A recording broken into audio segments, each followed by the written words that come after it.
Alrighty. Hello, guys. I'm ashy as hell, but that don't matter. My name is Spade, as you guys already know. Um, this is going to be the continuation. This is going to be the update video.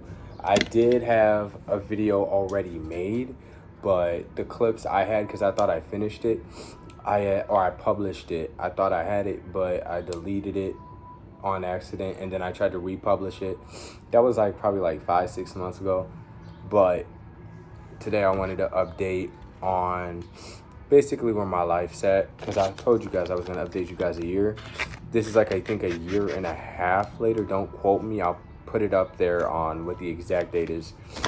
But pretty much at this point in time, life has completely changed. I remember in that video I was talking about how I was kind of like I was homeless and I slept in my car, and basically how my life was. It was the story of me. This is me. That's what I named it.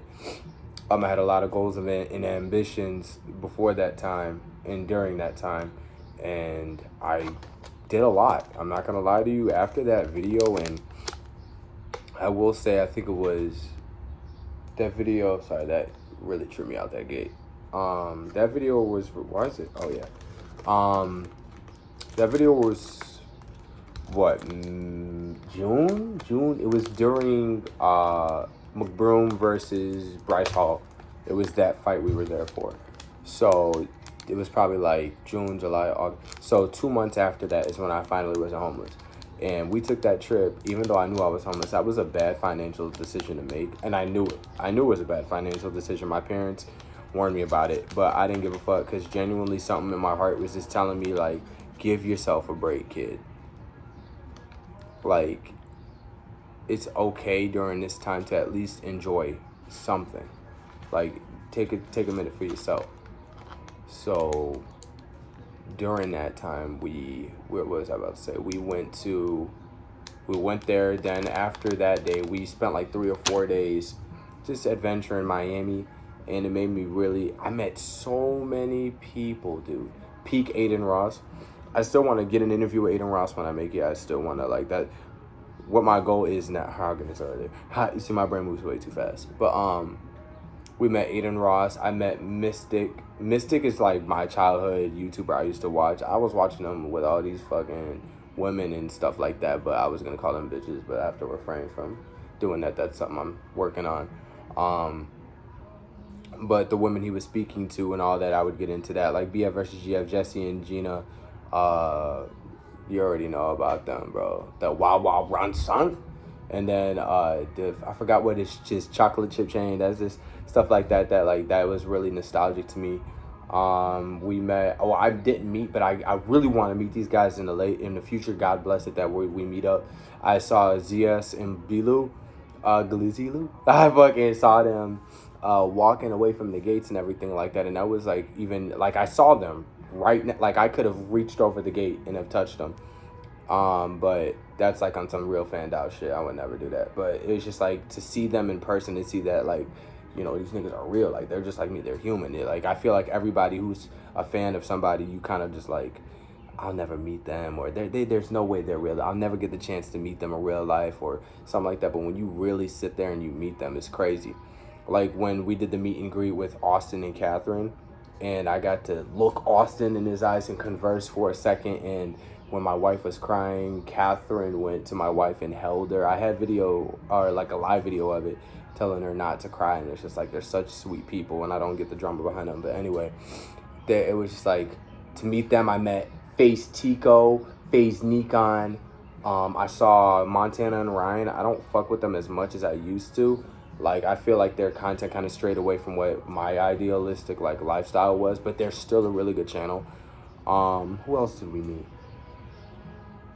I think that's pretty much it. Oh, one person that upset me in DDG, if I ever see you, this is the first thing I'm gonna fucking tell you.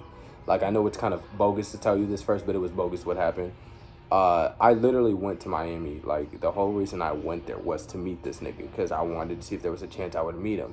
Because I looked up to DDG, and I still do. I'm not gonna be a fucking, like, hater and say that I don't watch his shit all the time, or I'm not like a mega fan. I love DDG shit, bro. Like, I was there. When I heard his song OD, I OD'd. I was like, damn, bro. I'm like, what the fuck? Like, this is good. Like, he said, if he can do it with a suburban voice, so can I. But I went to go see him, and Brody, like, he was just not, like, I know he's where he's from, Pontiac, Michigan, and all that. Like, I know he's on his Q's and his P's, but I'm from the rack, bro.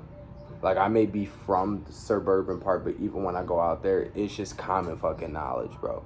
I was raised up somewhat in the ghetto. Like, the people I would visit in my family that were still where we were from, you have to say on your Q's and your P, or P's and your Q's, whichever way you want to put it.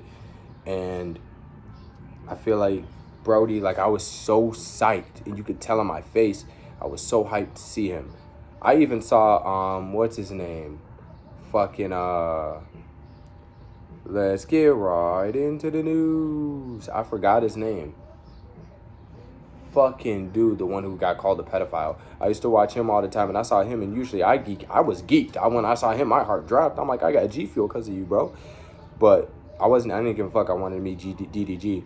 And when I went up to him, bro, just, like, that's all it was. He was like, hey, nice. Like, everybody else, though, like, even Mystic, I went up to him while he was eating. I told him, I said, no, you're eating. I even told him, like, no, you're eating. I respect him. I'm like, do you think? He insisted I come over, and I'm like, this nigga's eating. He's really busy, and you're tweaking. You're like, you over here not even, like, paying attention to your fans type shit. That kind of hit me, because I really looked up to that nigga. But they always say never meet your heroes, but I want to. Regardless, I still want to, and I will. I know God is going to let that happen. But besides that, like, where my life has been, it's been more so focusing on this music shit. Let's just take a minute. I have a daughter now. I'm married to my girlfriend that I said was in there. I'm married to her now. We got married February 16th of 2022. And we had our daughter March 22nd at 11:22 p.m. Or 26th. Why am I saying 26th? Why am I tweaking? March 26th at 11:22 p.m. I know the exact time, boy. But that's just crazy enough to watch her. She's a year old now. She's the best thing that's ever happened to me, like, honestly, besides my wife. She really does, like, push me to do better. And she's not, like, out here, go dad, go dad. Like, you know, she's only a year old. She's not going to be doing that shit.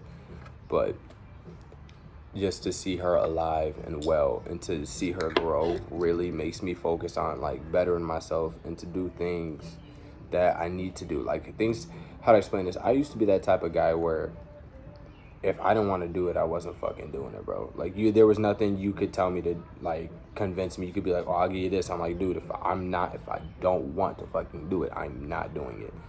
But when it comes to her, it's like, anything I don't want to do, I'm going to do it to make sure that my baby's okay.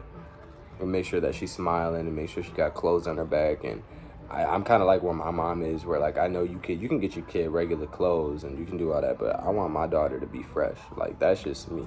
I don't want her to be like her first years in school and shit like that. And I look back at pictures and she has only hand-me-downs. Not to say she doesn't have hand-me-downs, because there's nothing wrong with it. But I'm saying, like, I want her to be fresh in her clothing. Like, when she wears something, it doesn't look like it's been worn down. I want her something to feel like it's her, you know? Something that we can remember. Oh, remember we went to Target, or we went to Walmart and they had that crazy deal, or we saw this person. Like, everything is a moment, and I like to create more moments out of smaller things. So I like to really get involved in stuff like that, you know. Especially, like, I love my father I have now. I love you to death. He's guided me and made me the man I am today. I got to give him all the credit.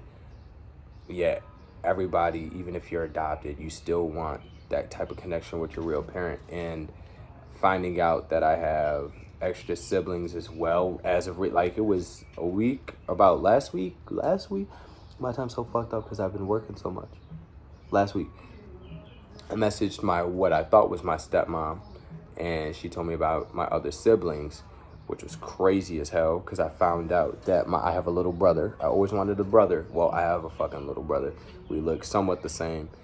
We just kind of mimic our dad, but we still got attributes of our different mothers, so it's pretty noticeable. But the guy, if you ever heard of A-Rod is a famous barber, and I looked up to him when I was in cosmetology school at Paul Mitchell. When I was doing all that, I looked up to him because he was so So crazy. I'm eating weed right now. His hairstyles were just so crazy.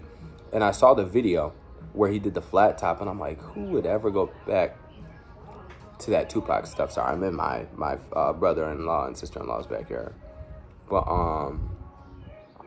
to see that video, and I look back at it, I'm like, I watched this. We watched it in class.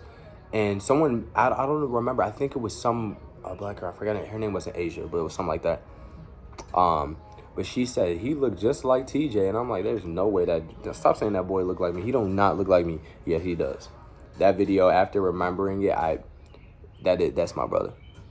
And I don't know why I was in denial. I just denied everything back in the day because I just didn't want to be categorized. I wanted to be so, like, I felt so different that when people are like, oh, you're like this or you're like, I'm like, stop. I'm like, don't say I'm like anything because I'm not. I'm me. Like, I'm OG. I am who I am, and I'm not who I'm not. So I was like that, but now that I look back, that was kind of stupid and childish. But at the same time, I love that I kept my uniqueness. But back to the point, it's like when I looked back at him and I saw him, like, dude, that's my little brother. That's my blood.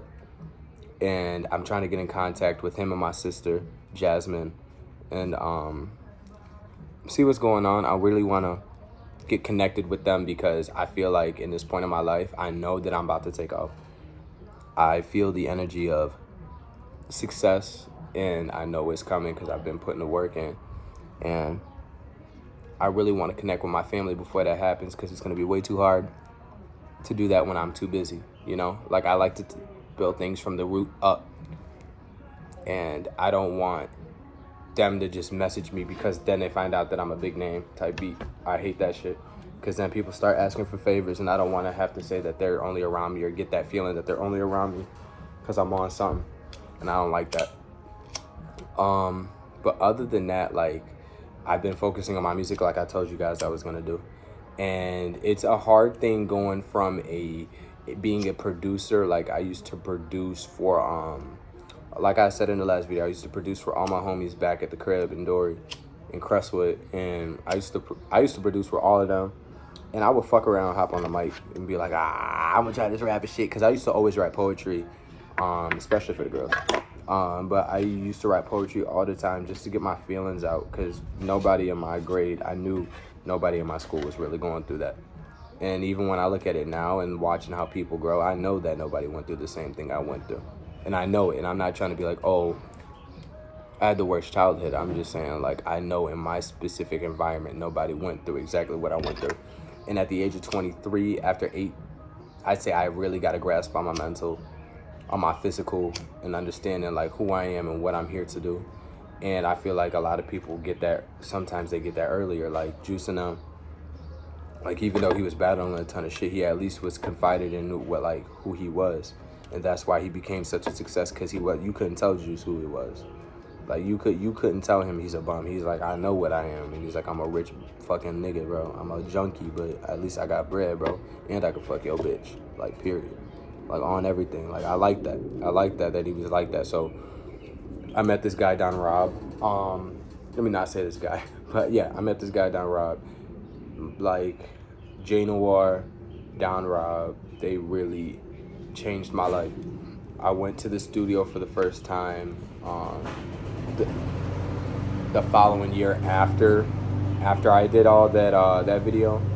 I went to Envion, where Juice recorded all that stuff. But you can, like, I want to create my own story out of that place. But where he went, and I had seen that there was a bunch of names, and for some reason when I was reading it, I'm like, this name Jay Noir, it just sounds so different.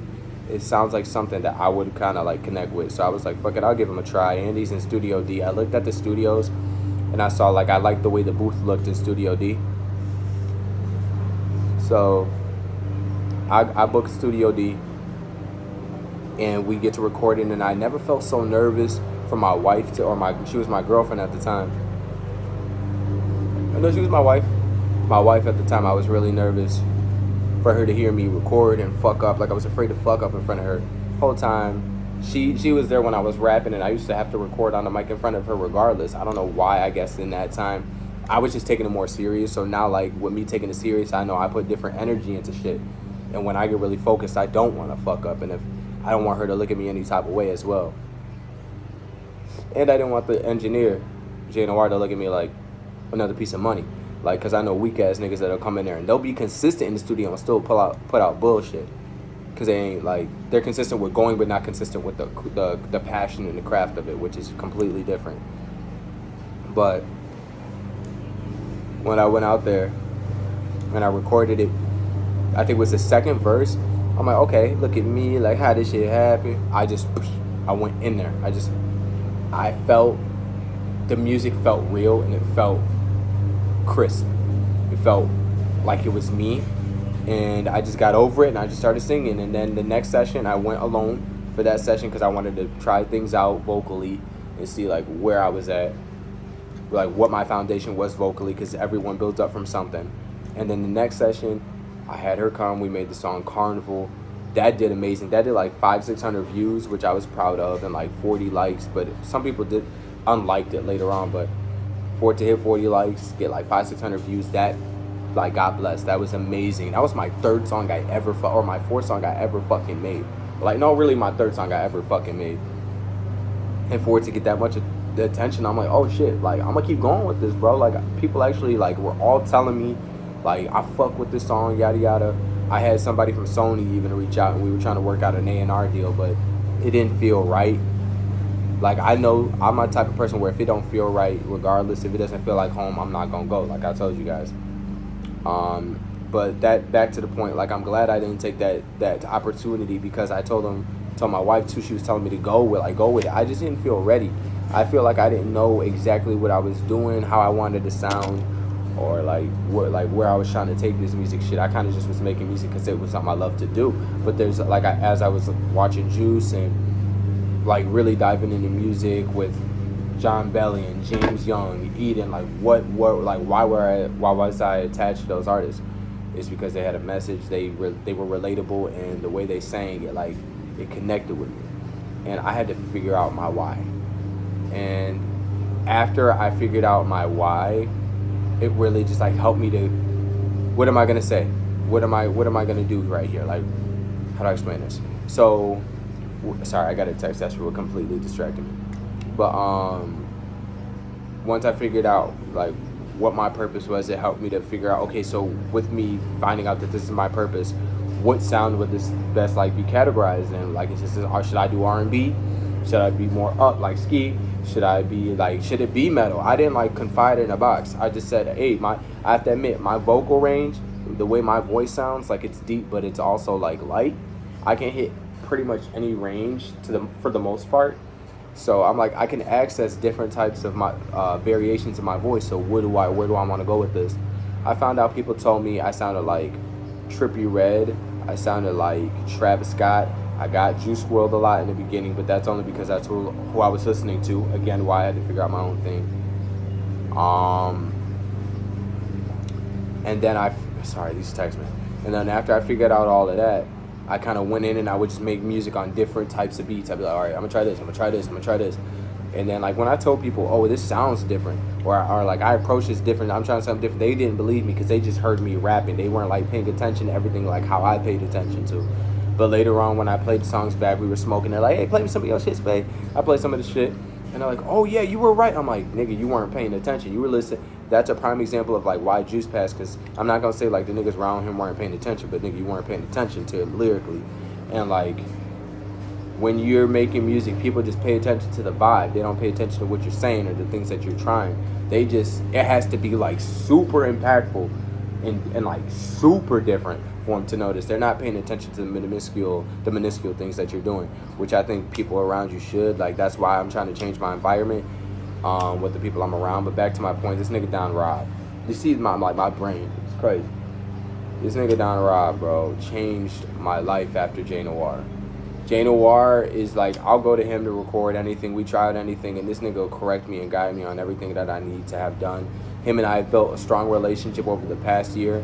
We made a song called Tragic, and he was singing it all the way through. My wife was, and I'm like, this is like one of them ones. This is one of the moments. And it may not be something that changes the world, that has a ton of views, but it was impactful within that group, and that's what was more important to me.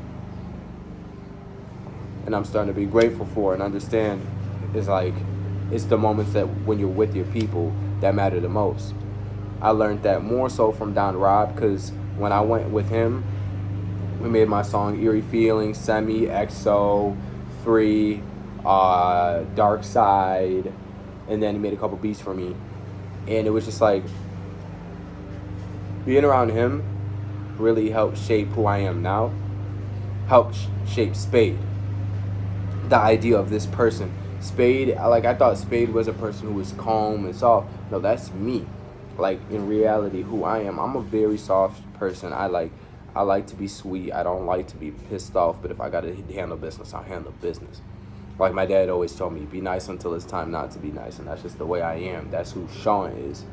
The Spade is more so a confused anti-hero.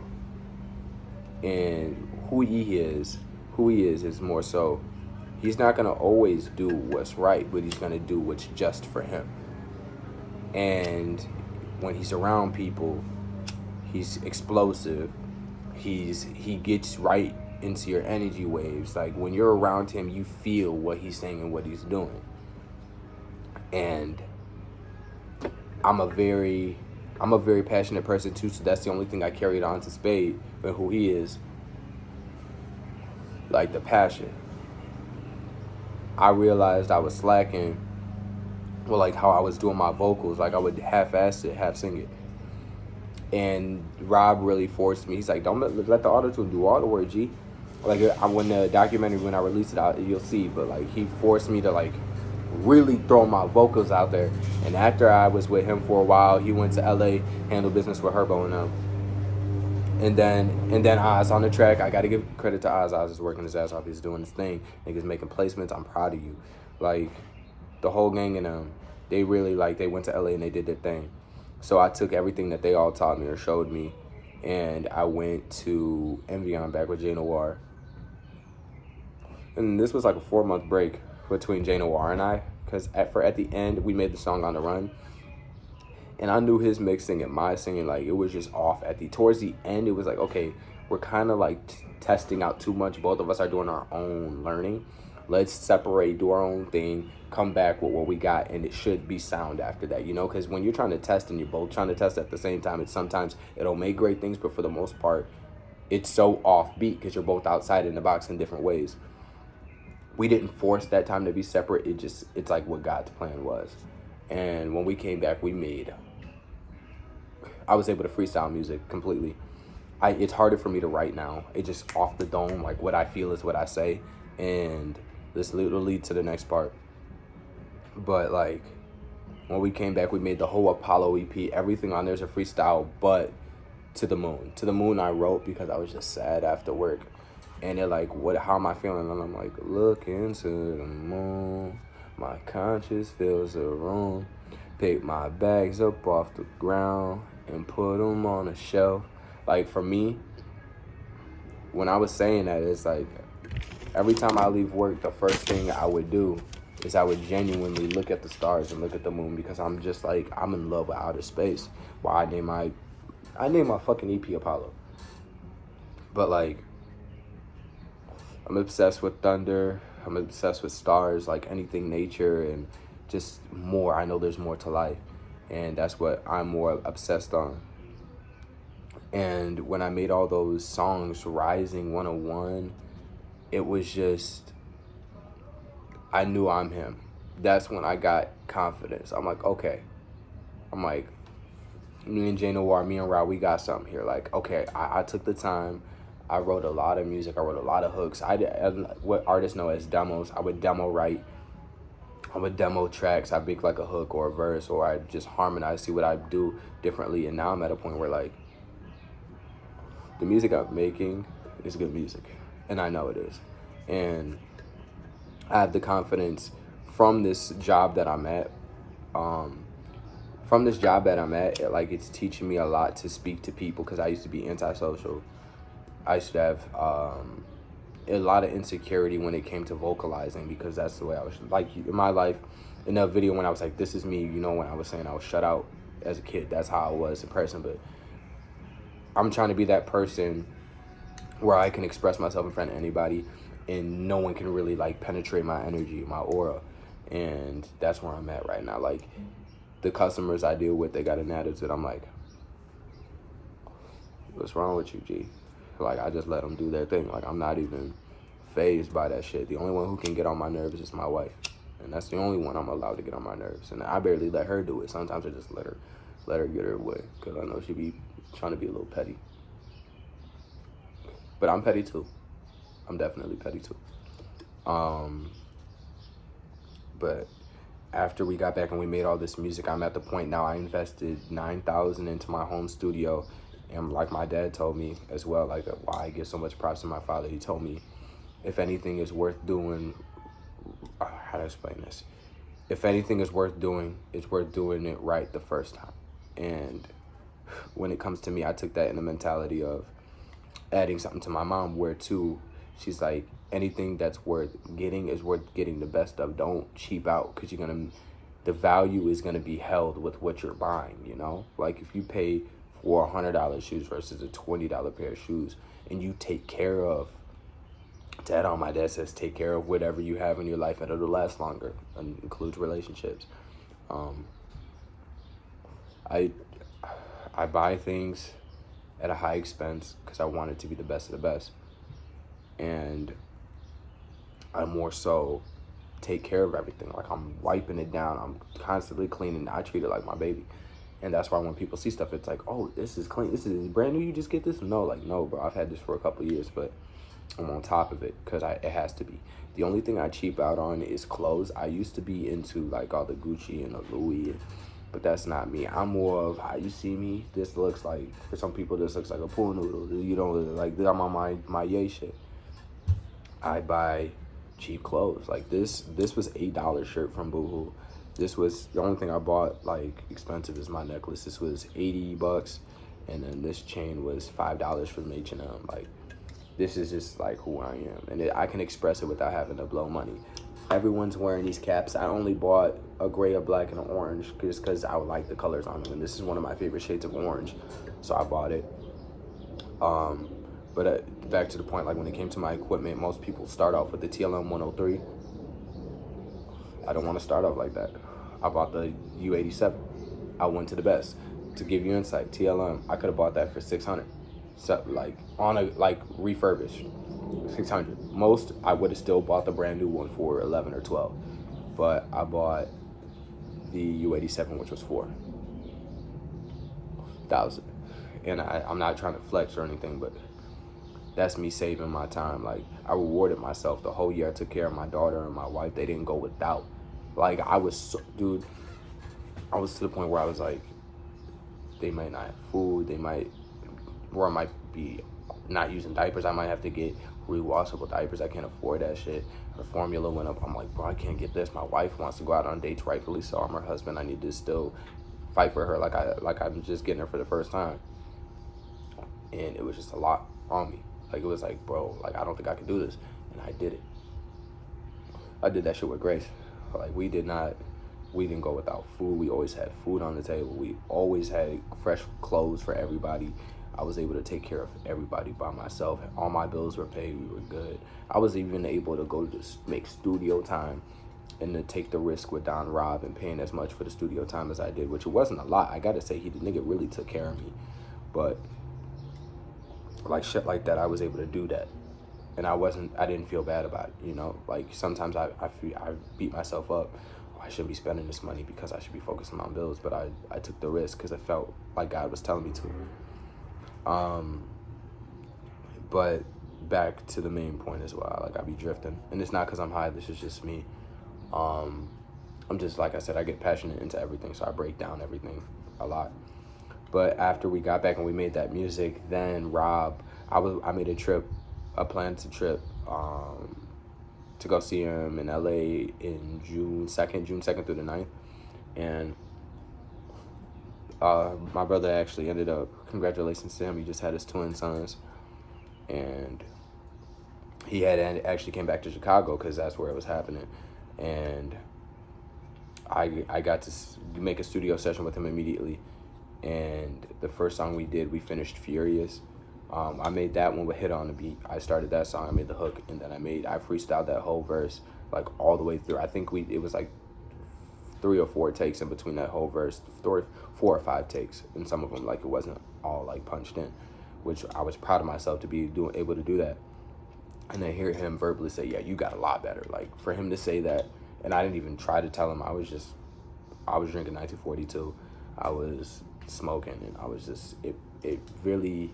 I don't look for validation. I just let it come when it's needed, and in that point, I guess I needed it, and it came.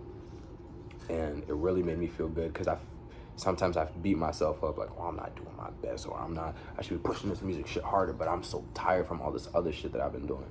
But God's given me an opportunity to breathe and finally focus on this. So that's why I'm starting this period off the right way by making this video once again. But right now I haven't been able to make a session with them because we're transitioning to move. So while I'm doing that, I got to put a lot of money forward and to save up and make sure we're good. So I have to pull away from making studio sessions. But in July, I'll be able to make more studio sessions, and I'm hoping to make vlogs off of those times with Rob, because it's always a good fucking time with Rob. And I really want to get a session before he goes with me making a song with Don Rob and Jay Noir in the room. I just feel like that shit's going to be crazy because Rob's really good at perfecting shit and adding the mixes to it. And I feel like Jay Noir just has that home type of mixing that I like. Like that he knows how I sound because he's the one I was with the most. So he knows how I am and what I like and where I like it.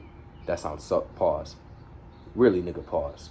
But he knows like exactly what I like inside the music. And if we could mix those two in a room, I feel like it's gonna be a hit. Because the way they both are musically and the way they're gifted and the way they work, their work ethic is like everything. And I just know it's gonna be fucking amazing. So that's my next plan, is to do something like that. Now that I'm going to be getting a break after we get this next thing situated, a lot of music videos are going to drop. Like, I'm constantly pushing out.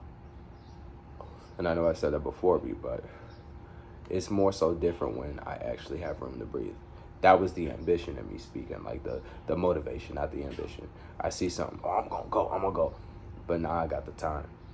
And I've been doing a lot of research on music, even more so now. Like I know a lot of people are like, oh, I listen to Tupac and all that. Like, you listen to him heavy. Yeah, I heard him when I grew up, but I really wanted to like study why they were such amazing artists, you know, and like their backstories and what I can relate to and where I can like take, you know, inspiration and things to put into myself as well. You know, that's the point of, you know, living life, is to evolve. And when I fucking started doing that, I started noticing my music started to shift. I was able to speak better. I'm able to make better lines, better references. I just feel like this is the time. And great things are about to come in life. My daughter's going to be healthy. My wife and I are going to be healthy. Everything's going to be healthy. The music's going to just be pumping because my nigga's fat. I'm so happy. This is one of my close friends now. He messaged me on Instagram, and he had told me that he liked my music, and he wanted to work with me, and he didn't think I was gonna work with him at first, but like, I was so excited, and I told him what I was on. Like, I told him what type of fucking energy I'm on. Like, I'm on that X and Ski shit, bro. Like, I'm trying to have a brother. Like, I'm trying to get in the shit. Like, we're in the studio. We're locked in. We're focused. There's no distractions, bro. Like, it's us. Like, we're on go. Like, this is for real. I said, don't waste my time, because I don't like niggas who waste my time, bro. I don't got time for it. My point. I feel like this guy, at first, I didn't take him serious a little bit. I'm like, everybody be saying that. You know, you always got to just test the waters. I'm going to try to at least be real and give him a chance and shit like that. Well, we started making music. He came out. He actually drove out. I didn't think he was going to drive out. He actually drove out. And he started coming out a lot. We went to Envion, and he saw how I worked. And the fact, like, when I made my first freestyle in front of him, and I was shocked from what I did, and then he was shocked from, like, whoa. And I was like, bro, like, he actually got motivated off that, went in there and made a fucking banger. Like, my nigga Spat can actually cook, like, for real. That's what made me happy. He wasn't on no, like, basic ass shit. Like, he just had the shit from the go. And then I made a song, and then I could tell it motivated him to do even better, so he went in and do better. Like, I like that feeding off, like, we're constantly trying to do better type shit, and that it's like a competitive, non-competitive nature, because you obviously just want to do good regardless, and we know we're gonna do good regardless. It's more so in the sense of like, hey brother, like, let's push. I'm gonna show you what I'm trying. What you doing next, bro? Like, for real. Like, as corny as it sounds, it's the best shit ever. And he's moving out here now, and life's gonna change. Congrats to him and his newly coming wife, Bree. They're having a kid as well, and I'm happy because I told them, it's like, I'm the type of person where I never like to hear people when they're like, oh, I got pregnant, I wasn't able to do like shit with my life. I don't like to hear them type of people say, oh, they weren't a lot, like, bullshit, nigga. Like, it's just you prioritizing yourself too. Like, you can't just put your whole life about the kid, because you'll never be able to raise the kid in a way that makes sense. That's why kids get baggage, because you focus so much on them, you forget who you are and how you're gonna guide somebody if you don't even know who you are. How can you guide somebody to be their true selves if you're not even true with yourself, you know? Like, you got to be honest and be like, what do I want to do? And do it for yourself, bro. Because that's going to, your kid watching you do that while you're nurturing them, while they're growing, is going to teach them so much more. And that's why I truly like to express myself in a way that I am around my daughter. Like, if I'm going to sing music and act like a goofball, I do that. And she sees that that's okay. So when she's around me, she really will act wild now. Like, at first she was so shy, she just stared at everybody. Now she's walking around like, I shit you know, this girl's growling at people. I'm like, you're funny as hell. Like, I love seeing her just be herself, and she knows she can do it. If she wants to scream and just fucking scream like fun in a funny way, she's gonna do it. And I love that she's like that, because I be doing that shit and my wife be doing that shit. Like, both of us, we kind of more on a like open, expressive, how do you feel type of, you know, lifestyle. And that's how I feel like you should raise your kid, is by prioritizing yourself as well. Even if it's like 70-30, 60-40, like whatever it is, you just need to make sure that you're not at 90-10, because you'll never be satisfied with your life. And let's say you took that risk and you did what you wanted to do. Let's say you succeeded. Then you just missed out on helping your kid learn how to actually make something of themselves completely, you know? And I was telling my nigga Spat, I'm like, I feel like it's a superpower, bro. Like, for real. Like, I don't know what it was, but my grandfather passed away on August 3rd at night, and we found out my daughter was coming to this world the same night. My mom made me go get us a pregnancy test. She wasn't like mad, she was excited. She was like, oh, go see, I want to know. So she really wanted to know, to tell my dad, because my dad was going through it. But when we found out that she was pregnant, like, it just, like, my whole, I wasn't even mad, but my, like, body sank. It felt like I felt every nerve in my body, and I just couldn't help but smile. And it really helped me to have ambition at all times.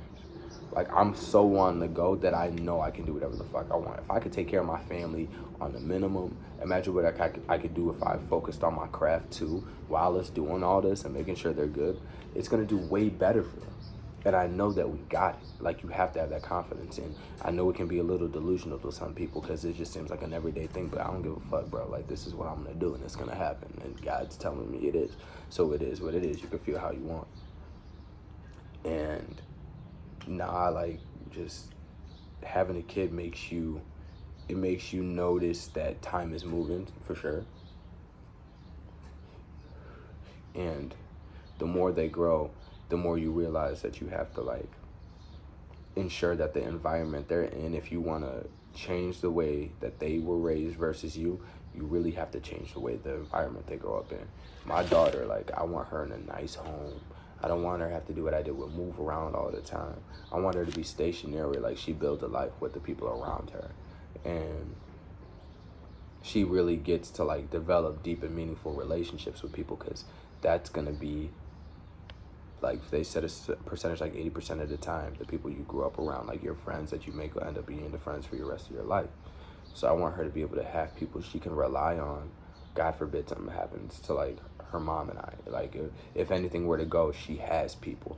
The only reason I started thinking about it like that is because my twin friends, their mom made me promise to take care of them and like watch over them too.